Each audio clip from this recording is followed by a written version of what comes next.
What is up guys, Hate here and welcome to another video. Nandito pa rin tayo sa Photo World Asia 2024 at ito na yung last day. Nandito tayo ngayon sa Fujifilm booth and i-check natin yung mga camera nila dito na available. Marami sa inyo nagtatanong and sa mga beginners na gustong pumasok sa photography kung ano ba yung entry-level camera. So ngayon, ang available dito sa Fujifilm is yung Fujifilm XS10 and XT30. So, ito yung prices ng mga camera nila, camera bodies and camera lens. So, may discount dahil nandito sa Photo World Asia. And after nitong convention, balik na siya sa regular price. Ito naman yung GFX. Ito na yung medium format camera nila dito. So, siguro i-post nyo na lang tong video na to kung gusto nyong makita yung pinaka-price list ng Fujifilm Philippines. So, ang entry level is yung XT30 and then yung XS10. Dalawa yung system ni Fujifilm. Meron siyang XF mount. Yan yung APS-C sensors or crop sensor, and then meron silang medium format. So magkaiba yun ng lens. Hindi pwede yung medium format dun sa crop sensor niya. So mas mahal yung medium format, and medium format mas malaki siya sa full frame formats. So again, pakita ko dito. Baka dito mas malinaw. Yan. That's the prices. So naka-sale siya ngayon or promo price. Ito pala malaki. Pero ito yung GFX system. So for your reference, yan, pwede nyong i-post yung photo or yung video para makita nyo ng mas malinaw. Ito yung medium format nila. GFX. Dito rin sa Photo World, meron silang ino-offer na free camera cleaning, lens cleaning. So, yung cleaning na yan, hindi kasama dyan yung sensor. Physical na dumi lang doon sa camera and lens, yung nililinis nila. Tapos, they conduct workshops din sa mga ganitong event. So, yun. Lipat naman tayo sa iba. So, ito yung mga camera ni Sony. So for the entry level, meron pa rin tayo dito ng A6400 for the price. And ito yung bago, A67, 6700. Price, almost 90K. That's for the body only. Tama sir, no? Body lang to. Yes, sir. Wala pa siyang kit. Yes. Tama, for the body. And then A7C. Dadaanan ko na lang lahat ng camera nila, camera models, and i-post nyo na lang yung video para makuha nyo yung details. For your reference, ito yung top of the line nila ngayon. Wala pa sa market. Pre-order pa lang siya. A9. Sony A9. For the price, sana mura lang, di ba? Kayang-kaya. Global shutter. Na-try ko to nung isang araw eh. Di ko pa pinipindot eh, kung may click na. Sobrang bilis. So ito for video, FX30, and then the FX3, and the FX6, legendary. So for the price ng lenses ni Sony, ayan. So, kung balak niyo mag-build ng system ng Sony, ito yung mga kailangan nyo i-consider. And then, Sony offer lens cleaning din. Meron din silang lens cleaning for Sony user. So, ito yung special promo dito sa Photo World Asia 2024. So, kung gusto nyong makita, post nyo na lang yung video. So, yung ma-view yung details. So, ayan siya. So, that's Sony. Ano pa bang big brands na nandito? Siyempre, Canon. Nandito rin si Canon. So, this is the Canon R series. For the prices and details, post nyo na lang yung video. Pero yan yung updated price ng Canon Philippines. And same with Sony and Fuji. Sa ganitong event, they offer free camera and lens cleaning. Tayo dito. So this one is the R5, the legendary. Siya na yung parang top of the line or standard pagdating sa professional level ng mirrorless ni Canon. Si R5. Meron pang mas mataas sa kanya pero siya na yung ginagamit ng mga ano kasi nandun lang siya sa sweet spot ng camera.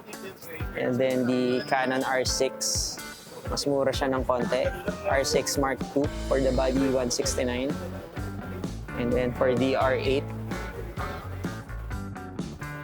for the R7, R50. And then ito yung entry level nila, yung EOS R100. 39,998. 40,000 na lang, proud of na natin. Meron na siyang kasama na kit lens na 18 to 45. So mirrorless na yan. And then for the lenses, ito yung mga available lenses nila. Hindi, ano yan, mga top of the line lenses na rin. Kasi meron ka mabibiling mga kagaya nito, 15 to 30 na lens. So nakapackage siya dito sa R7. So pag body, 96 or 97,000. Pag with lens na 15 to 30, 121 or 122 na rin yan. Ganun din dito, may kasama siyang kit. So ayun. Siyempre si Canon, meron din siya nung mga super high-end camera. Ito, pang sports na to. EOS R3. Yung presyo yan ng lens yung 200 to 800 mm, 130,000. Ginagamit to for wildlife and for sports. Hindi mo yan gustong gamitin sa architecture or sa tao.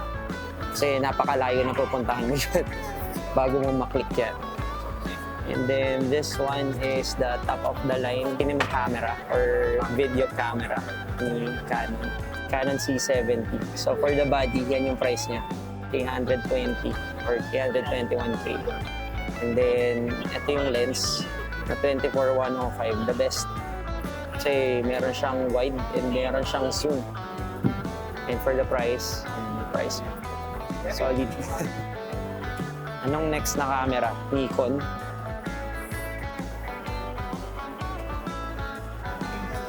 So here's the Nikon booth.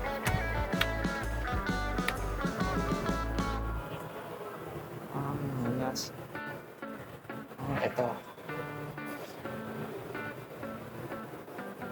So ito yung prices ni Nikon. Post nyo na lang yung video para ma-view nyo yung details.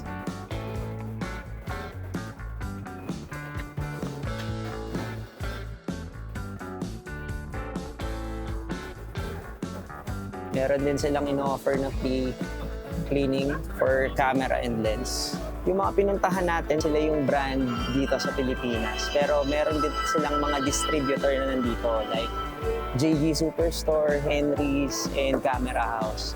And yung iba pang mga dealers. So makakabili rin kayo sa kanila ng mga cameras ng iba't ibang brands. Yung price nila is halos ganun lang rin or same lang rin. Nagkakaiba lang sila ng mga ino-offer na freebies and yung iba pang mga accessories na kasama. So ito yung sinasabi ko sa inyo na nagkakaiba-iba lang sila ng mga ino-offer na freebies kapag kumuha kayo ng camera sa kanila. So parang ganyan yung mga freebies nila. Ito naman Tamron. So Tamron is a third-party lens. So meron silang ino-offer for the other brands like Canon, Nikon, Sony, and Fuji. So yan yung mga lenses nila. Viltrox lens. So third-party lens din yan na pwede sa Canon, Sony, and Fujifilm. So Sigma is another third-party lens. Ayun, Lumix GH6. So meron silang mga yung other brands na hindi kasama dun sa usual na nakikita natin na camera brands na nandito ginagamit sa Pilipinas. Yan, mga Z lens. camera. Ito naman, ano to, JG Superstore. DJI mics. Godox.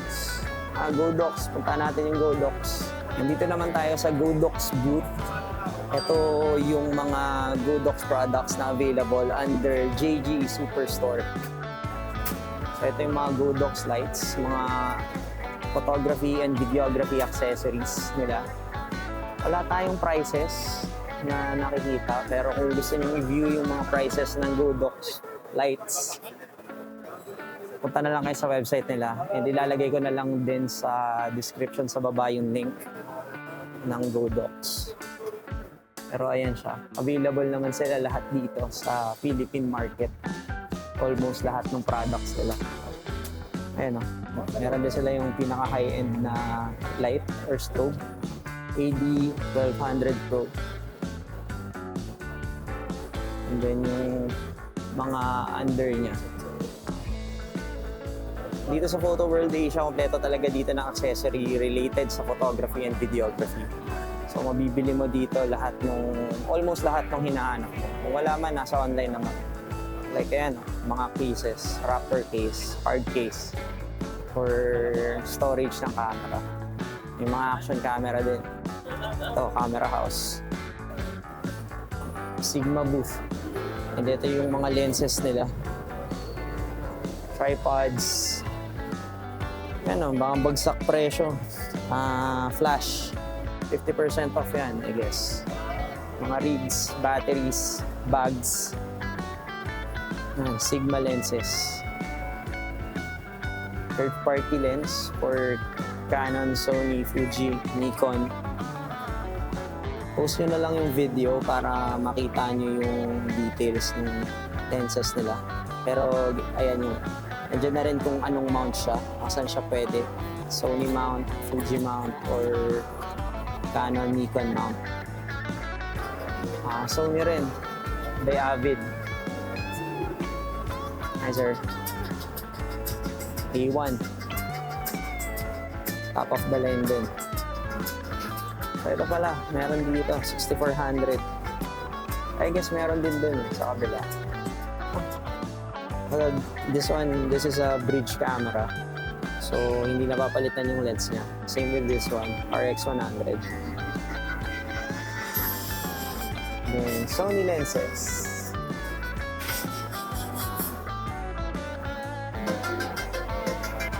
Then, tripods. Uy, 11,000. Surrey.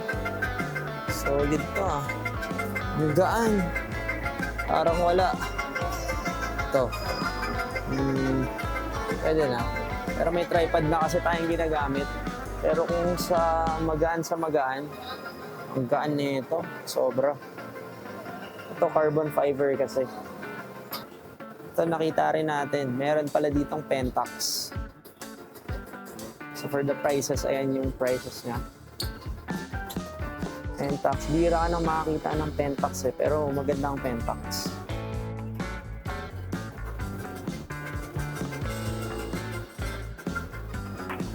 Lexar.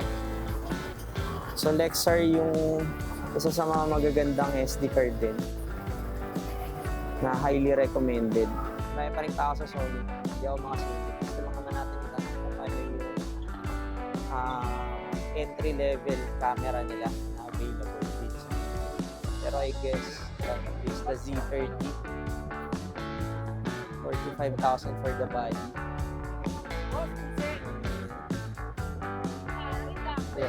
JG Superstore. So, dito sa buong sa tingin ko sila yung pinaka-kompleto at pinaka-madaming accessories related sa photography and mga third-party accessories and lenses. So, ayan yung mga lenses nila from Sigma. Meron nga sila dito 150 to 600. 5 or F5 to 6.2. So, ayan sila. Tamron din sila, may Velcro. So lahat na nang hinahanap mo nandito. Ito yung bago.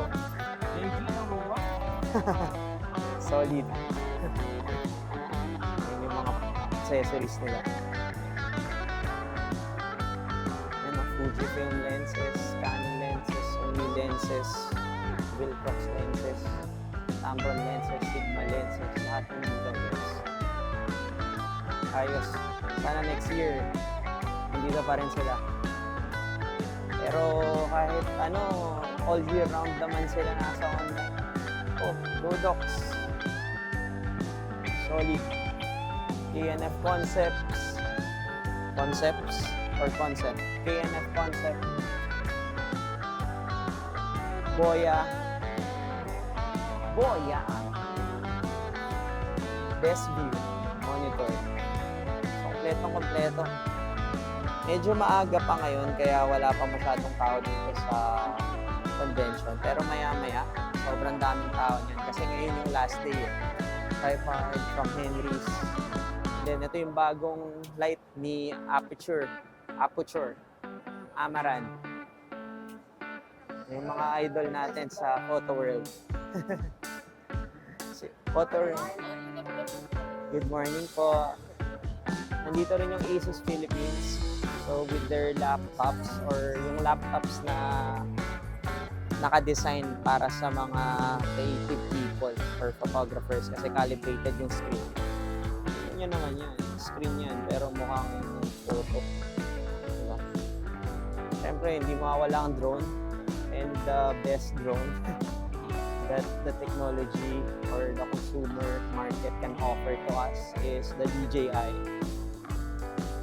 DJI drones, DJI Air 3. So mga live unit yan guys. So kung gusto nyo makita ng personal yung mga product dito. Pa-vlog lang sir. So yan yung mga live unit or yung actual unit ng DJI. DJI Philippines. Mavic 3 Pro. Tatlo na yung camera. Ang laki, di ba? Kabata. Cute na. Air 3.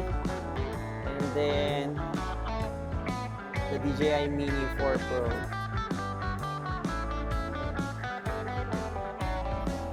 This year, Photo World Asia 2024, yung stage or yung seminars is nagaganap dito sa gitna. Dito sa mismong main stage ng Glorieta. So, open siya. So, may registration pa na 2,000 pesos for this year. May kasama siyang t-shirt and certificate. So, kung kayo, napadaan kayo dito, gusto nyo makinig, kahit di kayo nakabayad ng registration, makakapakinig kayo sa mga speakers kasi pwede dito tumambay. Yun lang, wala kayo dito. Ito naman yung mga kuha ng mga camera club na registered sa Federation of Philippine Photographers Foundation or FPPF na. Maganda ng mga kuha nila. Diba? Solid.